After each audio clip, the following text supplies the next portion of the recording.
こんにちは、テリーです。こんばんは、ゆっくりです。ご視聴ありがとうございます。ありがとね。さて前回はやっと採掘用エンチャントのツルハシを入手し、自生してダイヤ収集はワンスタックにとどめました。そして地上探索でいくつか原木が取れるバイオームを発見した上、ピラミッドの脇に拠点を構えたところまでです。どうでもいいけど拠点はまた何も建築しないのね。建築系じゃなかったの？まあ自称ですし。自覚してるのね。さてそんなことより建築材収集のお出かけです。目的地は2カ所、大河と森林バイオームです。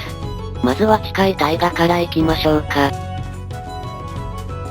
さて出発して3分ほどのところで、この程度の穴は余裕で急停止です。しかもジャンプで飛び越えたりとか。いやーハードコアではないってだけで随分気楽なもので、体が軽くて何も恐れずに済みます。あ、そう。拠点から5分少々で第一目的地に到着。まずは軽く探索して大河の地図を埋めてしまいます。水中歩行スリー付きブーツなので、船から降りた時の水足が速いです。それ水量の増減の速さの意味よ。さて、周囲より起伏の高い場所を踏みしめました。ということは多分、大河と大河丘陵はクリアです。まあ怖いのは多分が外れた時なのですが。今まで以上に悪い予感しかしないわね。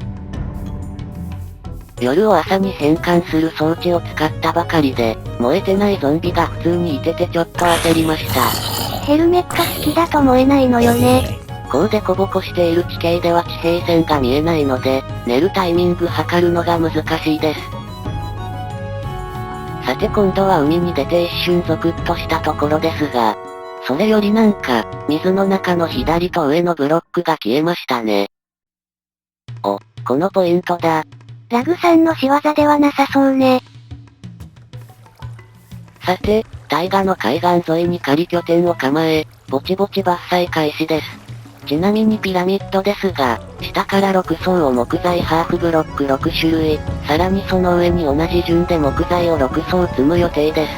木材の種類の順番は見つかった順？その予定です。で、今集めるのは松のこの2層分の材料で、原木は約640個、約10スタックということになります。当面はどの種類の原木もだいたい10スタックずつ集めるのね。はい。いずれ原木自体を建築材として集めないとなりませんが、その分は後回しです。さて伐採始めて2分経過したところですが、ふおー、なんと面倒くさそうな。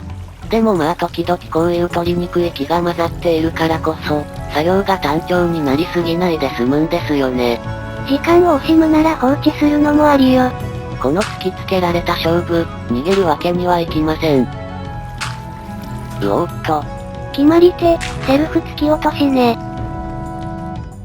さて、ぼちぼち夕方かなという頃、ゾンビがまた湧いたようです。まあ原木取ってからでも。いや近づいてきた？あと少しだったのに。どうも時間帯的には洞窟から湧いたようですが、あ、もう一体。どうも思ったより結構遠くの洞窟からでも寄ってくるのでしょうか。さて島の松もこまめに伐採し、原木収集予定の9割を集めたところです。仮拠点付近はだいぶスッキリしました。これだけ伐採すればさぞかし地図上は綺麗さっぱりに。むしろどこを伐採したのかさっぱりね。自然の力にはまだまだ勝てる気がしません。さてようやく、松は無事に集め終わりました。第2目的地の森林バイオームに移動します。で、移動ついでに海洋を少し埋めてみたのですが、3つ目の海底神殿は発見ならずでした。海底神殿の生成数が少ないと、スポンジの数が限られそうで少し不安です。スポンジは濡れたのと合わせて2層分必要だものね。さて30分弱伐採して、多くの原木も予定数確保しました。ちなみに白樺の方は、白樺の森を見つけてから頑張る予定です。花をこまめに集めてるわね。まあ全部の線量は把握してないので適当にですが。で、この島では森林丘陵っぽい地形がなく、冒険の時間はじわじわです。そういえばピラミッドの建築順としてはジャングルを早めに見つける予定なのよね。大丈夫なの？どの道いずれ探すのは必須ですし、建築材の持ち運びの楽さを考慮して、多少時間を要しても序盤で探します。さてピラミッド拠点への帰りがけですが、困ったことに砂漠の神殿を見つけてしまいました。エンダーチェストまでパンパンなので、とてもチェストのお宝と TNT 回収できません。また今度寄ります。さてピラミッド拠点に戻り、2層目の建築準備をしています。ちなみに 64×20 スタックで1280個なので、プラス20個でちょうど1300個となります。建築前に、もう川の中に設置してた目印用のブロックは除去してしまいます。その辺はこまめなのね。あと闇の村の地図も、ついでに仮設置していたチェストは撤収です。と思ったら地図8枚を持ち運ぶ分のインベントリを開けねばならず、まあ残りは今度で。あれ、あやや。うっかり操作ミスしたらまるでパズルです。ふと思ったのですが、マイクラでこんなパズル作るのも面白いかもしれません。地図に漢字を書いておいて、適当に回転させておき、これなんだと。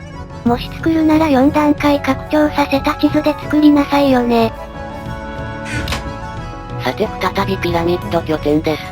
適当に拾った地図を配置通りに並び替えしようと思ったら、線が書いてあってわかりやすくてすごく便利なんですよ。確かに便利ね。応用範囲がすごく限られてるけど。なんとか冒険の時間用の4段階拡張地図で応用させたいんですけど。さて、準備も終わってピラミッド2層目の建築開始です。すでに最下層を建築済みであるおかげで作業のボリュームが分かっており、幾分か気が楽です。さて川を越えてここからが本番。効率強化4のシャベルでサクサク砂を取り払います。段違いに楽な作業になりそうです。第1層にこぼれた砂は残らず回収します。とは言ってもインベントリ開けてからになりますが。砂はどれほど必要なの？色付きガラスのシリーズでかなりいりそうだけど。ガラス系は等価ブロックなので等間隔にピラミッドに組み込む予定で、事前の計算では11500個ほど必要です。だいたいラージチェスト3杯と少しね。地図は直近の分以外エンダーチェストにしまった方が良さそうです。ブロック回収でインベントリ開けることを忘れてました。さて次が砂岩ですが、こちらは計算通りで効率強化4でハイスピード採掘できています。ほっとしました。というわけで20分少々で2つ目の頂点へ。最下層の作業の時、この一辺は45分ほどかかったのが半分で済みました。確か最下層は4時間かかってたわよね。作業時間が半分になるとしても、一周ぐるっとで2時間かかりそうね。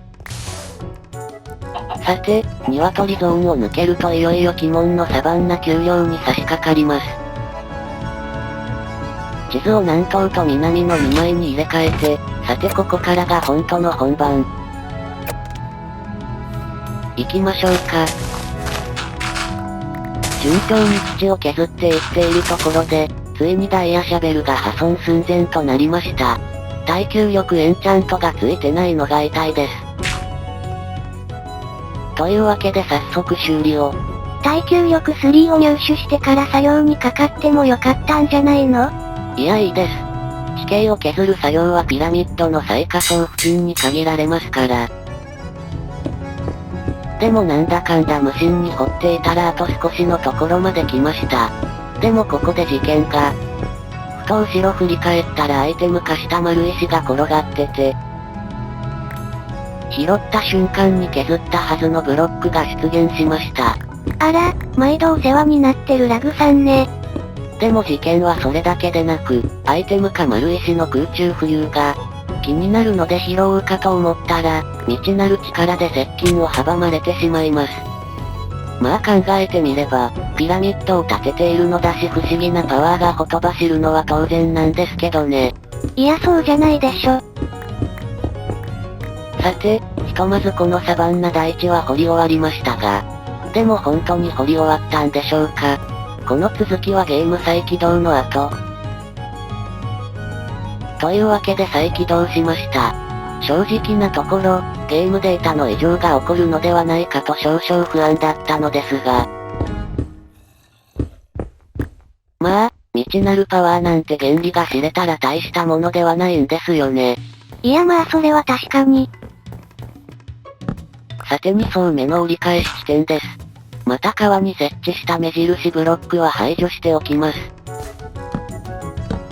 で、建築再開。ここの一辺が最も長いサバンナ大地がある最難関で、ここからが本当の本番。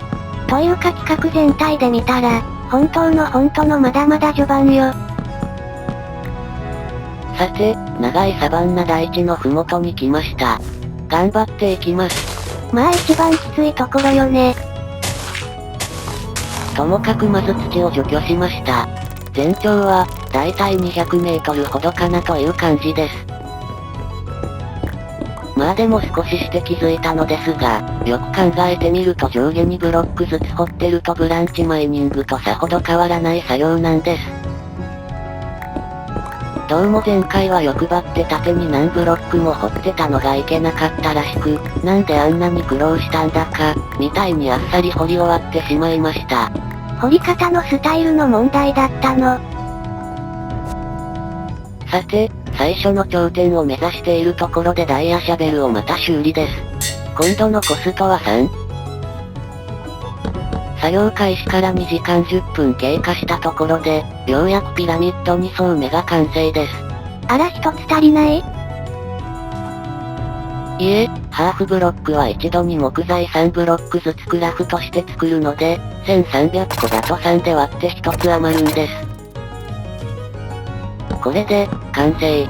それにしても、エンチャント揃えても1周2時間はかかるんですね。ところで地図なのですが、近くに何かがあるかで白樺と松の色合いが違うようです。水の上だと2色なのに。砂岩の山のせいで影になっちゃってるんじゃないかしらね。ピラミッド外側を削った方が綺麗でしょうか。まあいずれ考えてみます。さて、3層目の奥の木材ハーフブロック2枚重ねの準備に入ったところで、今回はキリが良いのでここまでです。次回は3層を構築してから、白樺、ダークオーク、ジャングルの原木を探しに旅立ちます。そして冒険の時間をまたちょびちょびね。それではまたね。バイバイ。